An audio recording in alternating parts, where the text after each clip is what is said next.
যে জামিয়া নুরিয়া টঙ্গী গাজীপুর মাদ্রাসা, সেই মাদ্রাসায় একসাথে দাওরা হাদিসের বহু ছাত্র একসাথে শুধু মোবাইল ফোনের কারণে বের করে দেওয়া হয়েছে। কওমি মাদ্রাসা একমাত্র হলো ইলমে নববীর একমাত্র খাঁটি জায়গা, যেখানে একমাত্র আল্লাহর সহি দ্বীন সহি ইলম যেখানে শিক্ষা দেওয়া হয়। ওখানে যদি বান্দা মোবাইল ফোন নিয়ে আসে, তার মানে সে আল্লাহকে রাজি করার জন্য পড়তে আসে না।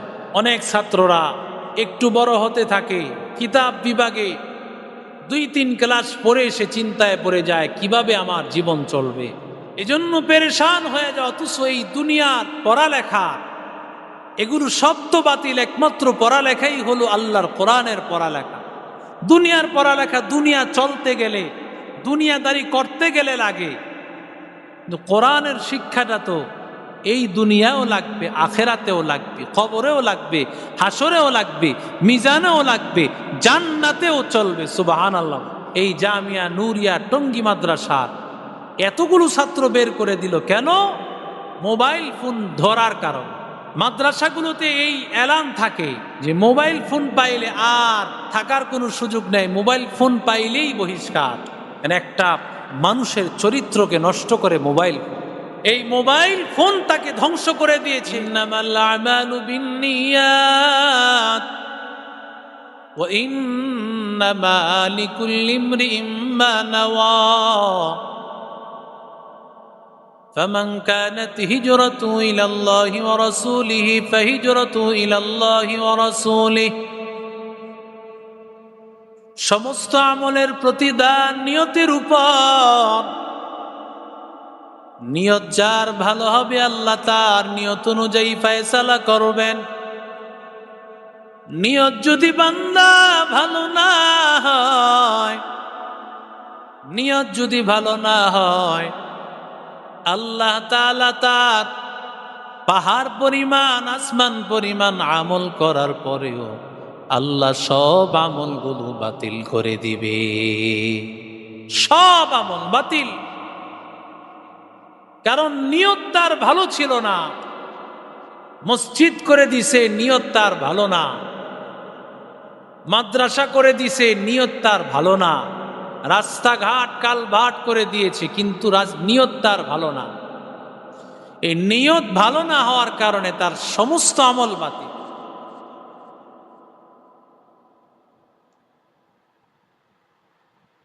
আল হিজরাতু তাদিমু মা কানা ক্বাবলা। রাহমাতুল লিল আলামিন বলেন, হিজরত বান্দার জীবনের সব পিছনের গুনাহগুলো আল্লাহ মাফ করে দেন। হিজরতের কারণে পেছনের জিন্দেগির সমস্ত গুনাহ বাতিল, সব গুনাহ আল্লাহ বাতিল করে দেন।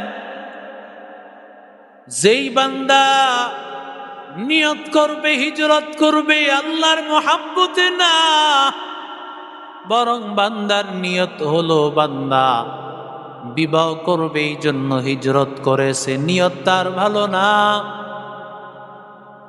কেউ তো মসজিদে আসে আল্লাহকে পাওয়ার জন্য, কেউ মসজিদে আসে দুনিয়া পাওয়ার জন্য। যদি দুনিয়া পাওয়ার জন্য হয়, আও ইমরাতিন ইয়ানকিহুহা ফাহিজরাতুহু ইলা মা হাজারা ইলাই। রাহমাতুল লিল আলামিন বলেন, হিজরতটা যেদিকে হবে, নিয়তটা যেদিকে হবে, সেদিকে আল্লাহ তার হিজরত করে দিয়েছেন। নিয়ত তার ভালো না, আল্লাহ নিয়ত ভালো না হওয়ার কারণে আল্লাহ তার আমল নামায় কোনো নেকি লিখবেন না, বরং আমল নামায় গুনাহ। এরে আল্লাহর বান্দা, আল্লাহ বলেন, কুল ইন্না সালাতি ওয়া নুসুকি ওয়া মাহইয়ায়া ওয়া মামাতি লিল্লাহি রাব্বিল আলামিন।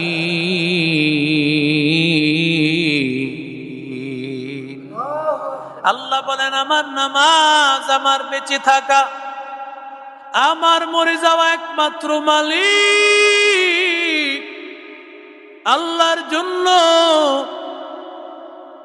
পুলিশ ইন্সপেক্টর মারা গেল আকল্য, স্ত্রীর সাথে দ্বন্দ্ব কলহ, পারিবারিক দ্বন্দ্ব কলহ, জীবনটাকে শেষ করে দিল। ওই বান্দা জানে না এই হায়াতটা কার, জোরে বলেন। এই বান্দার বডি 3.5 হাত, বডির মালিক একমাত্র আল্লাহ। করা মহাপাপ কেন বান্দা? কারণ এই বডিটা তোমার না, আল্লাহ তোমার কাছে দিয়েছে আমানত। এই বডিটা করার কোনো সুযোগ নাই। এই জানটা যদি দিতে হয়, দিতে হবে কার জন্য? একমাত্র আল্লাহর জন্য। আর দুনিয়ার কারো জন্য দেওয়া যাবে না। নারীর সাথে কলহ হয়েছে, দুনিয়ার পেরেশানি হয়েছে, তুমি আল্লাহ, তার মানে তুমি মনে করলা তুমি বেঁচে গেছো।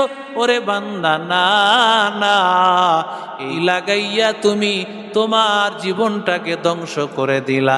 কিয়ামত পর্যন্ত আল্লাহ তাআলা যদি মাফ না করেন, এইভাবে দিতে থাকবে আর বান্দা মরেই থাকবে। নাউজুবিল্লাহ বলে। সব কিছুর পেছনে মূল হলো দিনদারির অভাব। দিনদারির অভাবের কারণে আল্লাহর বান্দা নিজের জানটাকে দিয়া দেয়। দুনিয়ার নারীরাও বোঝে না, যেই স্বামীটা তোমার জন্য সকাল থেকে সন্ধ্যা পর্যন্ত রক্ত পানি বানাইয়া ঘাম জড়াইয়া রে বিবি, ও নারী, তোমার জন্য তোমার স্বামী কত কষ্ট করে তুমি জানো না?